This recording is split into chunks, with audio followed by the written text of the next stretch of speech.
Сайн бацгаана уу? Сонсож байгаа өдрийн мэндийг хүргэе. Та яг одоо Монголд болсон үнэн бодит гэмт хэргийн талаар ярьдаг суугийг сонсож байна.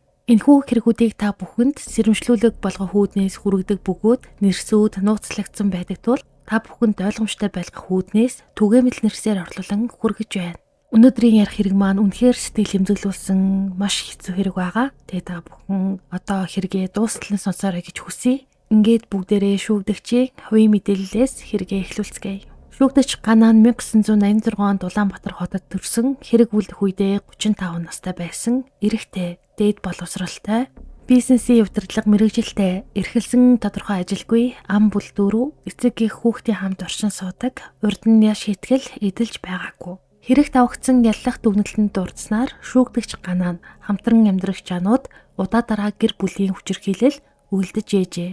Тодруулбал 2021 оны 10 дугаар сарын 13-ны өдөр гэр бүлийн таарамжгүй харилцааны улмаас ануутай маргалдан түүнийг зодож баруун шуу болон богтос ясны хугарал бүхий хүндэвтэр гэмтэл санаатай учруулсан байна.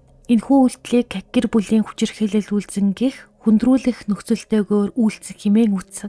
10 дугаар сарын 13-ны өдөр үлдэгдсэн энэ хэрэг улмаас шүүгдэж Ганаан цагдаа дээр шалгагдаж байцаагдаж байсан. Гэвч энэ тэдний хоорондын хүчирхийллийн сүүлчийн тохиолдол байгаагүй юм. Үүнээс өрдөө 2-7 хоногийн дараа буюу 10 дугаар сарын 28-наас 29-нд шилжих шөнө бүр байрны гадаа буюу машинд нь олон нийтийн газар 28 удаа хутгалан он цайраг сэрсгээгээр хамтран амьдарч буюу эхнэрийгээ хүнөөсөн харамсалтай хэрэг гарсан юм. Эхлээд бүгдээрээ 10 дугаар сарын 13-нд гарыг нь хугалсан хэргийн талаар ярилцъя. Тэгээд дараад нь 10 дугаар сарын 28-нд гарсан хэргийн талаар ярих юм бол хэрэг илүү ойлгомжтой болгох гэж бодож байна. Ингээд 10 дугаар сарын 13-ны хэргийн материалыг сөхөж үзвэл эмгэнэл төгсгөлийн өмнө олон удаагийн хүчирхийлэл, сүрдүүлэг, тусламж ирсэн оролдлогууд байсан нь ил болдог. Ануу Ганаа хоёр хамтран амьдарч дундаасаа нэг настай охинтой болсон байсан. Гэвч тэдний амьдрал хажаралтай байгаагүй. Ануугийн ойрын найз буюу уянгаан мөрдөн шалгах ажиллагаанд дараах мэдүүлгийг өгсөн байдаг. Түүний хэлснээр Анууг жирэмсэн байхад түүний нөхөр буюу Ганаа нь зоддог байсан тухайга найз уянгаадаа хэлж байсан. Мөн муудалцах болгонд нь Ганаа нь гэрийнх нь гадаа ирж Анууг дууддаг, сална гэхээр салж өгдөггүй, бүр цаашлаад чамайг алчхаад өөрөө өхөн нэг бол би эсвэл өхлөө шүү гэж сүрдүүлдэг байсан талаар Ануу найздаа ярьж байсан гин уянгаа нь гэрчилж ярьдаг. Ингээд бүгдээрээ Ануу амьд байх үедээ буюу 10 дугаар сарын 13-нд гараа угаасан талаарх өөрийнх нь өгсөн мэдүүлгээс сонсцгоё. Ануу хэлэхдээ манай хамтран амьдрагч Ганаа надтай байнга хэрүүлтэй байгаа. Би өглөөрт бусаж орой ядраад ундах гээд чи хүүхдээ авч бай гэсэн чинь аваад байгаа юм биш үү лалраа гээд уурлаад исэн. Тэгэд би бусаж очиод юу гинэ чи гэсэн чинь миний өөдөөс хэрэлдээд байхаар нь би явлаа гэсэн чинь уурлаад босож ирээд миний уурдаас түлхээд би унссан. Тэр үед намайг өшгөлсөн байх гэж бодож байна. Унаад босоод ирсэн чинь миний гар эвгүй болчихсон байсан. Тэгэд би цагдаа дуудсан. Намайг өнөөдөр багалзуурсан. Тэр үед мөнгнөөс болж маргалцсан байх. Би санахгүй байна. Бас үсцсэн байх. Намайг өшгөлсөн, гарлуу жийсэн байх гэж бодож байна хэмээн тухайн үедээ ийм мэдүүлгийг өгч байсан байна. Ингээд Ануу цагдаа дуудсан. Ингээд дуудлагын дагуу цагдаа нар шөнийн 12 цаг 54 минутанд тухайн газарт очсон.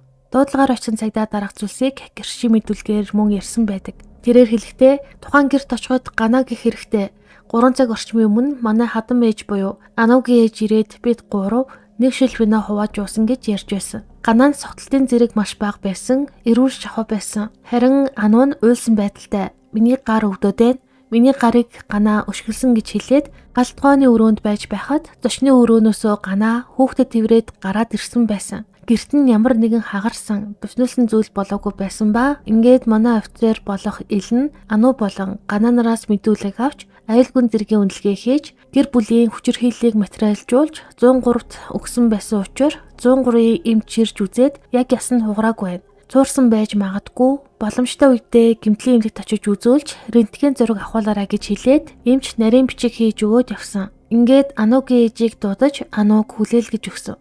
Миний санаж байгаагаар Ануу нь эрүүл байсан учраас гэрт нь үлдээгээд явсан. Ингээд манай офицер дэслэгч ил нь материалжуулсан материалаа маргааш нь цохолт хийлгэж эрэх бүхий албан тушаалтанд хүлээлгэж өгсөн. Ийм л зүйл болсон. Ануугийн биед гарнаас нь нүүр гэмтэл, ил харагдах шарах гэмтэл байгаагүй. Мөн Ганагийн биед ил харагдах гэмтэл шарах байгаагүй хэмээн дуудлагаар болсон цагдаа дараах мэдүүлгийг өгсөн. Ингээд уг материалыг шалгаж байсан цагдаагийн албан хаагч өөгийн мэдүүлгээс харахад тэрээр гомдлыг хүлээн авмагцаа Ануутай холбогдохыг оролцсон байна. Гэвч Ануу уцаа авахгүй гэрт нь очиход шаалгаа тайлаагүй аж. Ингээд оройн 18 цагийн үед байж байтал цагдаа руу гэмтэл сохох судлалын үндэсний төвөөс хандаад Ануугийн хүн гараа угалсан байдалтай үзүүлээд явлаа хэмээн мэдээлжээ. Үүний дараа цагдаа Ануутай холбогдоход тэрээр ээжиндээ байгаа хүүхдээ харах хүнгүй байгаа тухайга хэлжээ. Гэсэн ч мөрдөгч түүнийг заавал уулзаж шүүх хэмлэлийн үзлэгт хамрагдах шаардлагатайг тайлбарлаж өгсөн. Ингээд удалгүй Ануу ирж тухайн дээр өгсөн мэдүүлгийг өгсөн бөгөөд мөрдөгчийн зүгээс уг хэргийг энгийн маргаан бус гэмт хэргийн шинжтэй байж болзошгүй хэмээн үтсэн. Ингээд тэрээр прокурорт хэргийг танилцуулахдаа хохирогчийн гар хугарсан элтэд гэмт хэргийн шинжтэй байна гэж дүгнээд материалыг хариаллын дагуу шилжүүлэх санал гаргажээ. Гэвч үйл явц шууд дуусаагүй.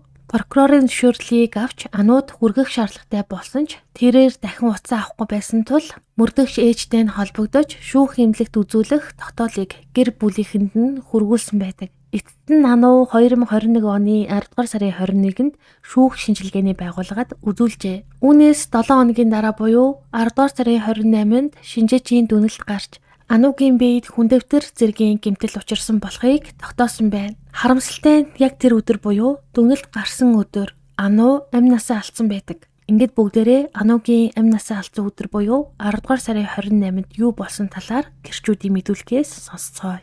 Уг хэргийн талаар Ануугийн ээж нь дараах мэдүүлгийг өгсөн байдаг. Тэрээр хэлэхдээ охин Ануу нь хамтран амьдрах Ганагийн гэрт нь 90 очин амьдардаг байсан.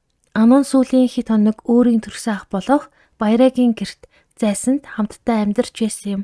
2021 оны 10 дугаар сарын 28-ны өглөө 09 цагийн орчим би хүү Баяраа руу залгаад сайн сайхан юу байцгаана гэж ярьтал охин Ануу намайг хүрээд ир гэж хэлэхээр нь 11 цаг өнгөрөөгөөд очисон чинь Ануу хүүхдийнхээ аав болох Ганаа надад мөнгө өгсөн. Сормоос ялгээж хум санслуулахаар цаг авсан. Ганаа охиноо өнөөдөр харна гэсэн гэж хэлээд хүүхдийн зууд Ганагийн гэрт очиж хүүхдийг нь хүргэж өгөөд модны хоёрт намайг буулгаж өгөөд Ануу машинаа унаад явсан. Би ажлынхаа хүмүүстэй хамтдаа байж байсан чинь Ануу над руу залгаад ээжээ та машины дэлгүүр аваад үлдсэн байна. Машин унтравал асахгүй. Та төхүүлээд өгөөч гэхээр нь би дуудлагын жолооч дуудаж машины дэлгүүрийг нь өгч явуулаад ажлынхаа хүмүүстэй хамтдаа байж байтал 18 цагийн орчимд таны ажил дуусна уу? Би яваад очие гэхээр нь дууссан хэмээн хэлж Ануу намайг гэрж аваад хамтдаа усын их дэлгүүр орж Анууд гутал цүнх авч өгөөд намайг бусаж ажлын хүмүүстээр хүргэж өгөх замаараа Ануу гэрийн гадна байх агуулгаас юм аавна гэж хэлээд хамт агуулгын үүдэн зогсож юм авч байх үед нь найз уянгаа нэрээд хамтдаа яваад намайг модны хоёрт ажлын хүмүүстээр буулгаж өгөөд Ануу уянг хоёр явсан.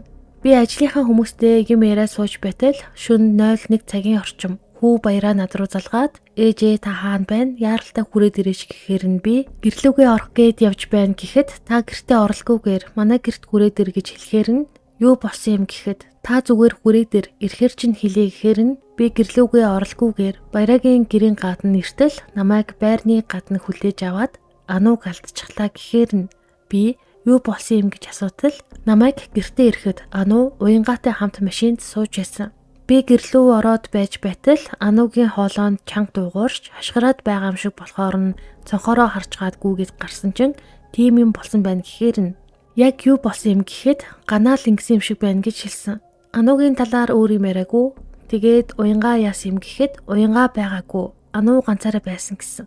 Би 01 цаг 20 минутанд уянгаа руу залгаж чи хаана байгаа юм гэхэд би гэртээ байна гэхээр нь Ануутай хоёр сүүлд уулзаад салахад хамт ямар хүмүүс байсан юм бэ гэхэд уянгаа Баярагийн гадна бид хоёр хамтдаа машин сууж юм ярьж байгаад Ануу UP-кап дуудаж өгөөд би 23 цаг өнгөрч байхад гэртээ ирсэн. Ануу ганцаар үлдсэн гэж хэлсэн. Ганаа нь Анууд хэд хэдэн удаа гар хүрч зодож яйсан хэмээх дараах мэдүүлгийг өгчээ. Одоо бүгдээрээ чухал гэрчүүдийн нэг болох Ануугийн ах Баярагийн мэдүүлгээс тухайн өдөр яг юу болсон талаар сонсоцгоё. Тэрээр дараах зүйлсийг ярьсан. 2021 оны 10 дугаар сарын 28-ны өдрийн 17 цаг 20 минутын үед ажлаа тараад 17 цаг 40 минутын үед гэртээ ирэхэд гэрт хэн нэгэн байгаагүй.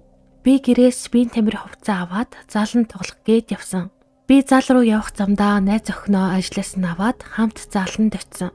Тэгээд заалнаас 22 цагийн үед гарах үед талигаач дүү Ану манай найз охин Аминагийн утас руу залгаад салсан хамтран амьдрагч Ганагийн гэрээс хүүхүүд аваад ирээрээ. Өдөр хүүхдээ хүргэж өгсөн гэж хэлж байсан. Тэгэхээр нь би найз охины хамтаар тухайн байрны гадаа очиод Ану руу залгаад байрны гадаа ирчихлээ. Хүүхдээ гаргаад өггээд хэлчихгээд ирсэн. Тэгээд хүлээж байсан чин Ану буцааж залгаад хүүхэд унтсан байна. Хонуулаад маргааш авъя гэж хэлсэн. Тэгээд би найз охиныхоо хамт зайсанд байрлах гэрлүүгээ явсан.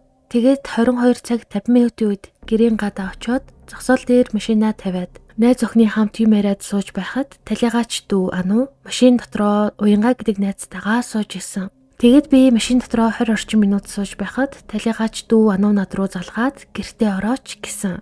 Тэгээд би удаагүй найз охиныхоо хамтаар гэрлүүгөө ороход Ану машин дотор найз Уянгатайгаа үлдсэн. Би гэрт ороод удаагүй 10 орчим минут болсны дараа эмэгтэй хүн ойрлох чимээ гарсан. Тэгэхээр би цонхоор доош харсан чин манай дүү машиныхаа хажууд хэвтчихсэн. Ануутай хамтран амьдарч байсан хүүхдийн эцэг болох Гана талигаач дүү Анугийн дээрээс харчаад цаашаа гүйж исэн. Тэгээд найз охиныхоо хамт гүйж гараад манай найз охин талигаач дүү Ану дээр очиод би Ганагийн араас гүйсэн. Тэгсэн нэг машинтай залуу доошоо нэг залуу гүйгээд явсан гэж хэлсэн. Тэгээд би буцаж очиод дүүгээ харсан чин дүүгийн цээж хэсгээс цус гарчихсан. Хажуу тийшээ харсан байдалтай хэвтэж байсан. Ер нь Ану ухаангүй болчихсон хэвтэж байсан учраас анхны тусламж үзүүлэх гээд оролцсон. Тэгээд шууд түргэн тусламж дуудаж цагдаад дуудлага өгсөн. Түргэн тусламж ирэх гэж нэлээд удаж байгаад ирээд эмчнэр нас барсан байна гэж хэлсэн. Тэгээд надад доошоо нэг залуу гүүгээд явсан гэж хэлсэн залуу Ганагийн сууж ирсэн таксины жолооч байсан. Буцаад надад ирээд хүүхдийн 100-аас суугаад ирсэн гэж хэлж байсан. Тэгэхээр нь тухайн залуугийн утасны дугаарыг нь авч үлдсэн.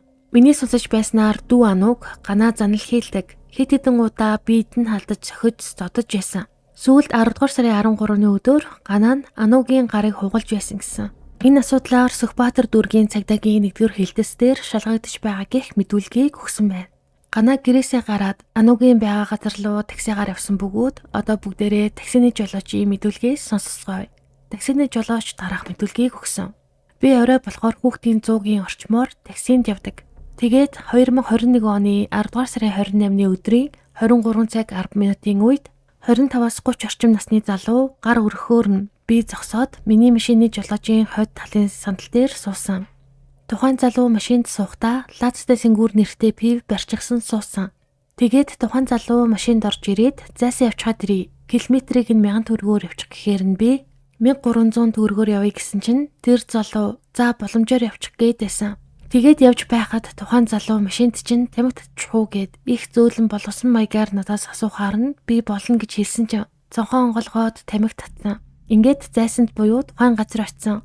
Тэгсэн тэр залуу буцаж иргээ зогсож явах. Би удахгүй чи намайг хэдэн минут хүлээч гэсэн. Тэгээд тухайн байрны урд талд буцаж иргээд гарахад бэлдээд уруудаж зогссон.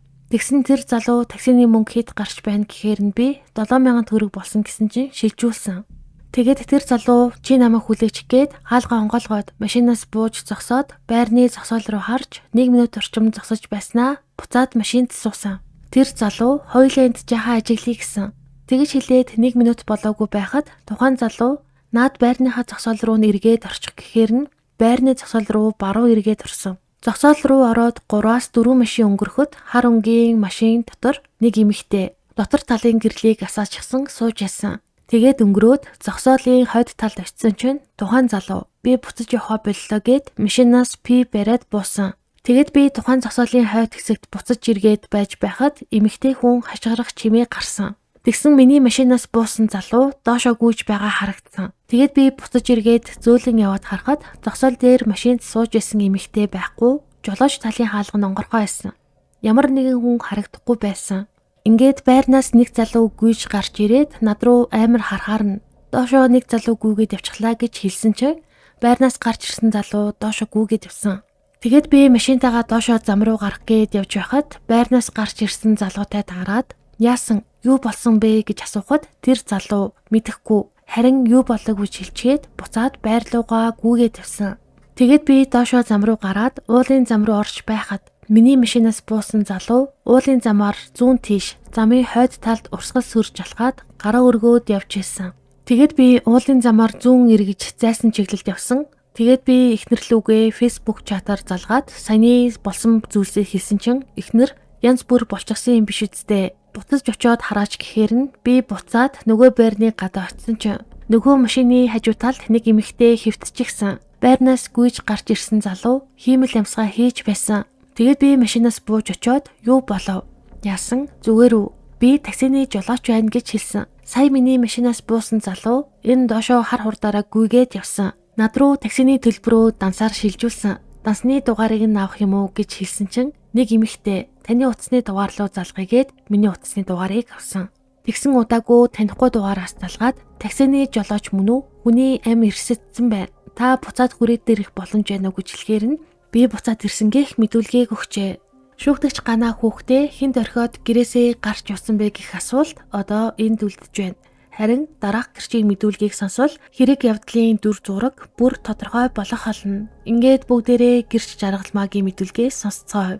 Тэрээр дараах зүйлсийг ярьсан. 2021 оны 10 дугаар сарын 28-ны шөнө 23 цагийн үед гэртээ хоёр охины хамт байхад миний утас руу байрны орчноо суугч ганаа залгаад ачаа ирсэн өнөөдөр заавал ав гэдэн охинтойгоо хоёлаа байна. Охин унтсан чи орж ирээд чимээгүй гэрт гараад сууж байгаач би хурдан явчаад ирье гэж хэлэхээр нь зөвшөөрөөд би хоёр хүүхдээ гэртээ үлдээгээд ганагийн гэрт орох үед ганаа баг зэргийн согтууруулах ундааны зүйл хэрэгэлсэн гадагшаа гарахад бэлэн хувцас өмсөж гартаа пи барьсан байхаар нь ачаагаа хаанаас авах гэж байгаа юм гэхэд амгалангаас аавна гэхээр нь яаж явах юм гэхэд такси бариад хурдан яваад ирье гэхээр нь чи хүүхдээ орхиж хоод арай цаашаа явчих юм биш үсттэй гэхэд яалаа гэжтэй хурдан яваад ирнэ гэж хэлээд гараад явхаар нь би галтгооны өрөөнд уцаа оролдож сууж байсан чинь 30-аад минутын дараа пэр бар гээд нилээн ширүүн гэртээ орж ирээд гадуур хувцаа тайлаад миний найз яв гэж хэлэхээр нь гайхаад яасан зүгээр үү гэж асуухад галтгооны өрөө рүүгээ орчхоод хоёр гараараа хутга бариад өөрийнхөө цээж хэсэг рүү 4-5 удаа дүрхээр нь очоод яаж байгаа юм бэ? Болоош гэж хэлээд гарнаас нь хутгийг салгах гэж хэсэг зууралтаж хутгийг нь гарнаас нь салгаж хутгийг үүдний гişгүүрийн доор нуугаад буцаад ирэхэд галтгооны өрөөнөөс дахин хутга аваад баруун гартаа хутга бариад зүүн гарын шууны дотор хэсгийг хутгаар зүсэх үед дахин хутгийг нь авах гэж хэсэг зууралтаж сүүлдээ гуйгаад битгий инг тайвшир хутгаа өгчих гэж нэлийн дуу чимээ гарах үед унтаж ясан охин нь сэрээд босоод ирсэн чинь ганаа миний охиныг аваад унтуулчих гэхээр нь би хөдлөхгүй зогсож байгаад хутгийг нь булааж аваад үүдний гişгүүр доор нуугаад буцаад иртэл том хутга бариад дахин өөрийнхөө зүүн гарын шууг нэлийн гүн зүсгээр найгаад гэрээс гарч 102 103 дугаар руу залгахад холбогдохгүй байсан. Мөн хөрш айлын үүдийг нүцэн боловч онгоолгоогүй. Энэ үед ганаа хаалгаа дотор талаас нь хаагаад орох гэхээр нь оруулахгүй хэсэг чимээгүй байснаа охиноо гэрээсээ гаргаж өгөөд буцаж хаалгаа хааж ойролцоогоор 5-10 минут болоод гадуур хувцас өмсгөөд гараад явхаар нь гэрт нь орж үзтэл нэлийн цус болсон тул 102 дугаар руу дуудлага дуудаж мэдгдсэн. Мөн ганагийн гар утас руу залгахад аваад чимээгүй сонсож байгаа тасалсан. Удаагүй цагдаа ирж үзлээ хийж зураг аваад эд мөрийн баримтуудыг аваад надаас мэдүүлэг авсан хэмээх дараах ноцтой мэдүүлгийг өгсөн байна. Ингээд цагдаа нар Аногийн амнасаа алдсан гэх газарт очиж үзлэг хийсэн.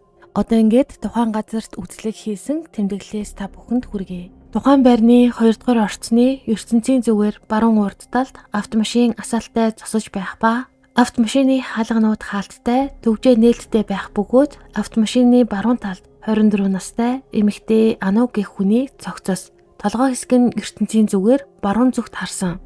Хоёр гараа бие дагуулж доош унжуулсан, хоёр хөл хагас алцайж шулуун жийсэн. Толгой зүүн мөр дагаж хилжсэн, дээшээ харсан байдалтай хэвтэж байв. Нийт 23 см-ийн урттай, цагаан өнгийн арзгар гадаргуутай, ажлын хэсэг нь цус мэт, улаан хүрэн өнгийн зүйлээр бохирлогдсон хутга байх ба хутганы бариул нь цуурч, ажлын хэсэг нь морисон байдалтай байна хэмээн тэмдэглэгдэн үлдсэн байна. Шинжээчийн дүгнэлтээр талигачийн биед маш их хүнд гэмтэлд тогтоогдсон байдаг. Тодорхойлбол цээжний хэсэгт олон удаагийн хатгалт зүсэл дүүссэн байсан ба энэ нь цээжний хүндий рүү гүн нэвтэрч үнхэлцэг, зүрх болон хоёр ушгийг гэмтээсэн байна. Мөн цээжний хүндий дойролцоогоор 250 мл цус хуралдсан Үүнээс болж зүрх чихэлдэж ажиллах боломжгүй болсон хэмээн шинжээч үзсэн. Түүнчлэн биеийн өөр хэсгүүдэд цээж болон мөр, гар, буглаг, мөн шуу, сарвуу, гуй, өвдөг, шилэв зэрэг олон хэсэг татгагдсан болон зүсэгдсэн шарх байхыг тогтоосон. Мөн нүүр, уруул, хөл хэсэгт цус хуралд язарсан шарх гэмтлүүд илэрчээ. Ингээд эдгээр гэмтлүүд нь том болон жижиг шархнууд байсан бөгөөд тэдээ 28 ширхэг хутгалагдсан шарах байжээ. Эдгээр шархны зарим хэсэгт булчин болон өөхөн эд ил гарсан хэмээн шүүхийн тэмдэглэлд бичигдсэн байна. Одоо ингээд шүүгдэж Ганагийн тухайн хийсэн үйлдэлийн талаар мөрдөн шалгах ажиллагаа болон шүүхийн хилцүүлгийн үеэр өгсөн мэдүүлгүүдийг сонсцгоё. Эхлээд 2021 оны 10 дугаар сарын 13-ны өдөр Анугийн гарыг хугалсан гэх үйл явдалтай холбоотой мэдүүлгийг хүргэе. Үүний дараа 2021 оны 10 дугаар сарын 28-ны өдөр болсон улмаар Анугийн амнаас хохироход хүргэсэн үйл явдлын талаар өгсөн мэдүүлгүүдийг дараалалаар нь сонсъё. 10 дугаар сарын 13-ны өдөр тухайн өдөр маш тайван, сэтгэл санааны хувьд маш их гомдсон байсан. Миний үгийн санд янз бүрийн хараал үг байдаггүй. Тэр өдрөө охиндоо бүүгийн дуу тавиад сонсгож унтуулах гэж байсан. Ану маш их уур бухимдалтай байсан. Намайг хүүхдээ авч бай гэж хэлэхэд нь алив миний охин наашаа ирэх гэж хэлсэн. Ану намайг муу новш чинь өөрөө өмхөртлөө унтчихад гэж хэлэхээр нь унталтаа гэж хэлэхэд новш минь гээдсэн. Хөөе новш минь унталтаа гэхэд юу гинэ лаларчна гэж хэлсэн. Тэр өдөр маш их гомдсон, гутарсан байсан. Хаалга хаахад өөрөө гүйж гарч ирээд хаалга онгоолгоод хувцас өмсөд явлаа гэхэд нь ийм арай хүүхэд авч явж болохгүй штэ. Надаас салж байвал маргааш яв гэж хэлсэн. Одоо чи харж байгаараа гүлгэмэн гэж хэлсэн. Чиний эцэг байх эрхийг асуулж хүүхдээ өөр дээр аавна гэж хэлээд намайг цохихоор нь өвдгөөрөө хамгаалсан. Энэ талаар цагдаад үнэн байдлаар хэлсэн. Намайг цохиж зодсон гэхэд чи гарыг нь хугалсан байна гэж хэлсэн. Би хүрээгүй байхад яаж гарыг нь хугалах юм бэ гэж хэлэхэд гараад цагдаа дээр очиж мэдүүлэг өг гэж хэлсэн. Маргааш нь миний төрсөн өдөр байсан. Сэтгэл санаагаар маш их унсан байсан тул хоол ундаж идэж чадаагүй. Маш их сэтгэлээр унсан байсан. Хүүхдээ аваад гарлаа гэхээр нь надтай эвлэрэх бодлого юм байна гэж бодсон. Би сална гэж хэлж байгаагүй. Ээжтэйгээ эрэхт нь унтаж чадахгүй байна гэхэд арчаагүй царайлж хаад хүүхдээ усанд оруулсангүй гэж хэлсэн. Манай охин унтаж байсан тул хүүхэд өгөөд явуул гэж хэлсэн. Би маш их сэтгэл санаагаар унсан. Ану урд нь хар тамхи хэрэглэж байгаад баригдаж байсан тул дахиад хар тамхи хэрэглэж байгааг нь мэдэж байсан гэх мэдүүлгийг өгсөн. 10 дугаар сарын 28-ны өдөр юу болсон талаар мэдүүлэхдээ тэр өдөр гинэт юу болсон юм мэдэхгүй өөрийнхөө буугыг утгаар зүсгэж байгаад утгаа халаасандаа хийгээд явсан. Ахынх нь гэрийн гадаа машин байна уу шалгая гэж хэлээд таксины жолоочд хэлээд шалгаад ирсэн санагдаж байна. Ануг хүмүүстэй байна гэхээр нь нөгөөтгөө хэрэглэж байна гэж бодсон. Би таксины жолоочд төр байж бай гэж хэлснээ. Ануг ганцаараа байгаа юм чинь уулзъя гэж хэлсэн. Очоод таксин суугаад явж байснаа гинэт охиноо санаад охин дээр очоод хаалга онгоолгож орсон. Хутгалагтай зэрэгцээд тухайн үед ямар зүйл болсныг итгэх арга алга. Өөрөө ийм аимшигтай зүйл хийсэн байд хэлэх үг алга хэмээн мэдүүлжээ. Үн тэрээр дахин мэдүүлэг өгөхдөө тухайн үед би гэрээсээ жижиг масалны хутга аваад гарсан ба өөрийн мэдэлгүй хутгалсан. Санаж байгаагаар 2-3 түүнээс их байх. Тухайн үед энэ хүн миний хайрыг яагаад ойлгохгүй дандаа өөрийн дураар байх ёстой юм бэ гэдэг бодол төрж байсан. Ануг хутгалж алхахад би ганцаараа исэн өөрийн хийсэн үйлдэлдээ маш их гэмшиж байна. Болдог бол цаг хугацааг ухрааж өгөөж би Ануг амьд байгаасаа гэж маш их хүсэж байна. Би Анугаас ганцхан зүйл хүснэ нь надад хүндэтгэлтэй хандаасай л гэж хүсэж байсан гэх мэдүүлгийг өгчээ. Ингээд шүүх сэтгц эмгэг судлаас Ганагийн сэтгцэд шинжилгээ хийсэн бөгөөд тэрээр сэтгцийн ямар нэгэн өвчнгүй ба хэрэг хариуцах бүрэн чадвартай ээжээ. Шүүгдэж Гана олон Ану хоёр нь удаа дараа 102-д дуудлага өгсөн мэдээлэл хэлдэг. Тэгэд энэ хэрэг дээр бас Анугийн ээж нь бас нэг мэдүүлэг өгсөн байдаг. Тэгээд тухайн мэдүүлгээс нь одоо сонсцгоё. Анугийн ээж хэлэхдээ Ганаад маш их гомдолтой байна. Ам хохирогчийг жирэмсэн байхад зодож байхад манай байрны хүүхэн Чингэлтэй дүүргийн цагдаад мэдэгдэж байсан асуудал байгаа. Чингэлтэй дүүргийн цагдаад олон дуудагдж байсан. Маргааш нь талигаа чинь ийм зүйл хийгээгүй гэж болзааруулдаг байсан. Олон дахин давтагдаж байсан болохоор чи хүүхэд алчих юм бол алсан бэнлээ гэж хэлүүзээ гэж зөндөө хэлж байсан. Өдий 35 хүрчгээд хийсэн ажилгүй хүн яагаад сэтгэл готролд ордог вэ гэхээр хийсэн ажилгүй хүн юм чинь сэтгэл готролд орохгүй яадаг юм. Өөрөөс нь 11 насаар дүү миний охин өөрийгөө тижээгээд хүүхдээ авч явна. Анугаас памперсны хүүхдийн хоолны мөнгийг асуудаг байсан. Өөрийгөө авч явж чадахгүй хүн гутрахаас яадаг юм гэж зөндөө хэлж байсан. Ажил хийж байсан бол гэр оронд хэрүүлэх цаг зав гарахгүй. Олон дахин ийм зүйл болж байсан. 13-ны шөнө гар хугардаг асуудалд мөн ийм зүйл болж байсан. Эхэндээ Чингэлтэд дүүрэгт дутагдж байсан бол дараа Сүхбаатар дүүрэгт дутагдж байсан. Ганагийн гэр Сүхбаатар дүүрэгт байдаг. Түүнийг дагаад баахан цагдаагийн дуудлага байгаа. Сүүлдээ Ануугийн машиныг барьж байгаад Ануу болон хүүхдээ суулгаад надаас цухтааж араас нь муур хулган болж байсан ч удаа байгаа. Би охинлуугаа уцтаад Ганагийн гэрийн гадаа зогс гэж хэлээд энэ хүнтэй барьцалдаж байсан түүх байгаа. Өөрөө ямар ч хэрэг хийгээгүй юм шиг яриад сууж байгаад гомдолтой байна. Нэг удаа гинэт болсон зүйл биш. Ануу хаяа гэртээ хүрээд ирдэг. Тэгэхээр араас нь нутастана. Эсвэл 12 цаг өнгөрч байхад сохтуу хаалга нүднэ. Би хөгшин аав ээжтэйгээ амьдардаг. Битгий харанхуй шөнөөр хаалга үүд нүдэд бай гэж хэлж байсан. Ганаа уцыг нь аваад цухтдаг. Ямар учиртайг мэдэхгүй. Хинтээ чааталсан. Яасан исэн гээд харддаг. 2-3 удаа уцыг авч цухтаж байсан. Эрүүл үедээ хүртэл Ганагийн гэрт байхад уцыг нэхэж авахад намайг алан тална гээд намайг цохих нь холгүй үйл явдал болж байсан. Анууг зүгээр алгаддаг байсан гэж байна. Намайг хүртэл цохиж байсан хэмээх дараах мэдүүлгийг өгсөн. Ингээд шүүгдэж Ганаа нь ямар нэгэн эрхэлсэн тодорхой ажил авахгүй. Тэгээд эхнэр нь бол ажил хийдэг байсан юм шиг байна. Тэгээд өөрийн гэсэн бас захиран зарцуулах мөнгөгүй. Тэгээд байнга бас памперсны мөнгө хүүхдийг одоо хооллож ундлах мөнгнөөс ахуулаад ер нь бол ар гэр бол нэлийн асуудалтай байсан нь энэ мэдүүлгээс харагддаг. Ингээд шүүгээс Ганааг эрүүгийн хуулийн тусгай ангийн 11-р зүйлийн 2 дахь хэсгийн 2-1, 2-8 дахь заалтуудад заасан хүнийг алах гэмт хэргийг онц хариас хэрцээгээр гэр бүлийн хүчирхийлэл үйлдэж үйлдсэн мөн хуулийн тусгай ангийн 11-ийн 4-р зүйлийн 2 дахь хэсгийн 2-1 дахь заалтад заасан хүний эрүүл мэндэд хүндэвтэр хохирол санаатай учруулсан гэмт хэргийг гэр бүлийн хүчирхийлэл үйлдэж үйлдсэн гэм буруутад тус тооцсон. Ингээд түүнийг хүний амнаас хөнөөсөнд нь 14 жилийн хорих ял. Хүний биед хүндэвтэр хохирол учруулсанд 2 жилийн хорих ялаар тус шийтгсэн. Ингээд ялыг нэгтгээд нийтдээ 16 жилийн хорих ялыг нээлттэй хорих ангид илүүлэхээр шийдвэрлсэн байна. Та энэ хэргийг сонсоод яг ямар бодолтой байна вэ? Шүүхийн оноосон 16 жилийн хорих ялыг хангалттай гэж үзэж байна уу? Эсвэл илүү хүнд ял оноох ёстой байсан гэж бодож байна уу? Санал бодлоо комент хэсэгт хуваалцаарай. Ингээд охид хүүхнүүдтэй хандаж хэлэхэд ерөн танд гар хүрдэг бол эртхэн арга хэмжээ авах хэрэгтэй. Би болон сэтгэл зүйгийнхээ эрүүл байдлыг хамгаалан үлдээрэй хэмээн хүсэж байна. Дараагийн дугаараар уулзалтлаа. Түр баяртай.